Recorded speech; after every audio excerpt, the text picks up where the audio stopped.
By Thomas Heath and Damian Paletta, Washington Post. Washington, the swift and steep drop in oil prices has been the talk of Wall Street for several weeks and is good news for 30 million American travelers as they head into a busy Thanksgiving holiday.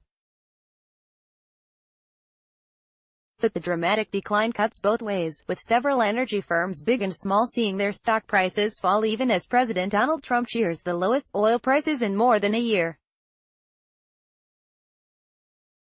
On Wednesday morning, the president tweeted, "Oil prices getting lower. Great. Like a big tax cut for America and the world. Enjoy." $54 was just $82. Thank you to Saudi Arabia, but let's go lower. He's a piece of work, said Nancy Tengler, chief investment officer at Heartland Financial. It's all supply that is the issue. The U.S. is producing 11.5 million barrels a day. We are largest producer in the world. There's just more supply than demand currently. If Saudi Arabia keeps pumping and exemptions to Iran stay in place, prices are going to stay low. The current surplus is largely attributed to a miscalculation between demand and output by major producers, including Iran. A strong dollar is also weighing on oil prices because it makes oil more expensive for much of the world. Oil prices tend to fall as a result. Several companies have been shellacked by the price decline. Small and medium-sized independent oil companies that rely on fracking are seeing their profit margins erode, which is hurting stock prices. Newfield Exploration's stock price is down 39% this year.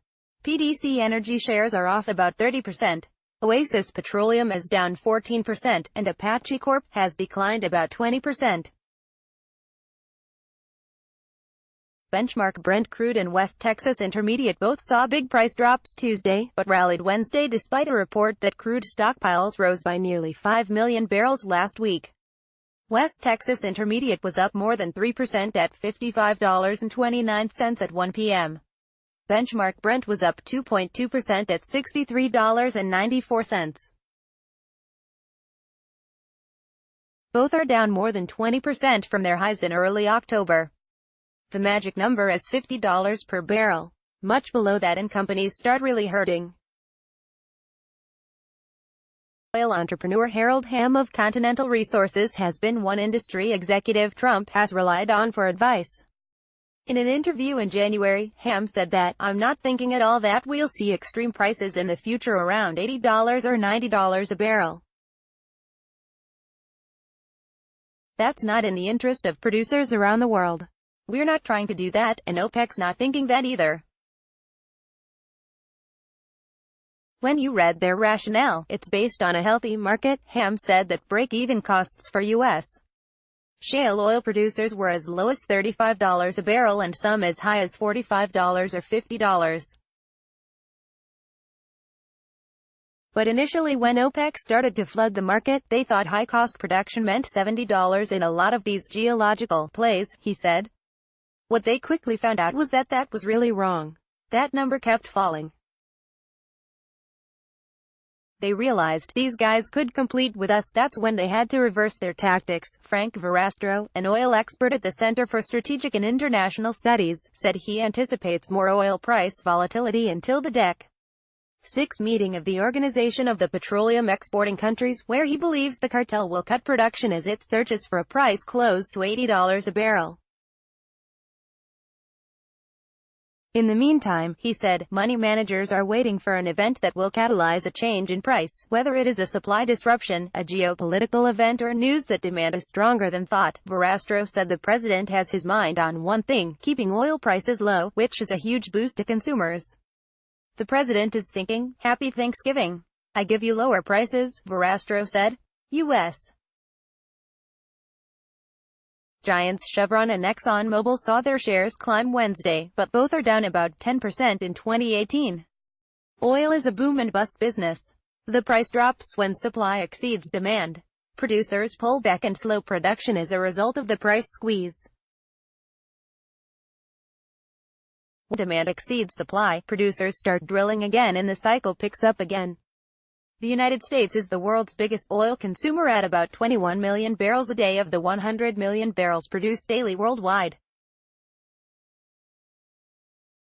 It is also a top oil producer, thanks to the shale oil renaissance over the past half-decade. Oil and gas represent about 7.6% of U.S. gross domestic product. Low prices have a salutary effect across the economy, including moderating the rate of inflation.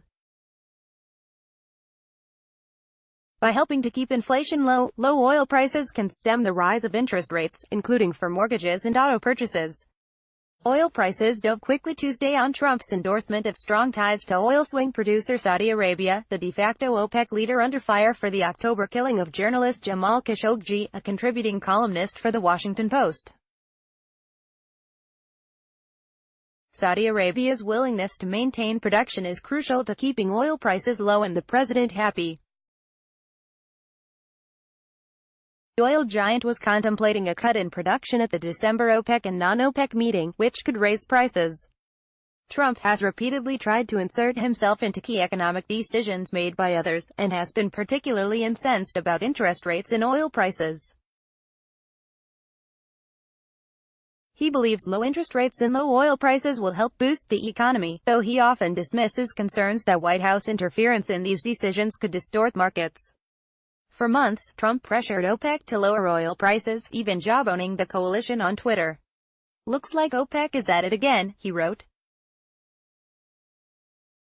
With record amounts of oil all over the place, including the fully loaded ships at sea, oil prices are artificially very high.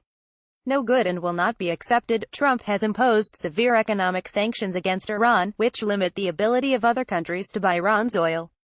The move was expected to drive up oil prices, which would make it more costly for consumers and businesses, but oil prices have stayed low in recent months. In a move that limited the impact of the Iran sanctions on oil prices, however, the White House gave temporary waivers to 8 countries that allowed them to keep buying Iranian petroleum, at least for a little while. This week, Trump's comments came as part of a strident defense he has made regarding his relationship with Saudi Arabia, dismissing assessments from U.S. intelligence agencies that top Saudi leaders were involved in the killing of Khashoggi.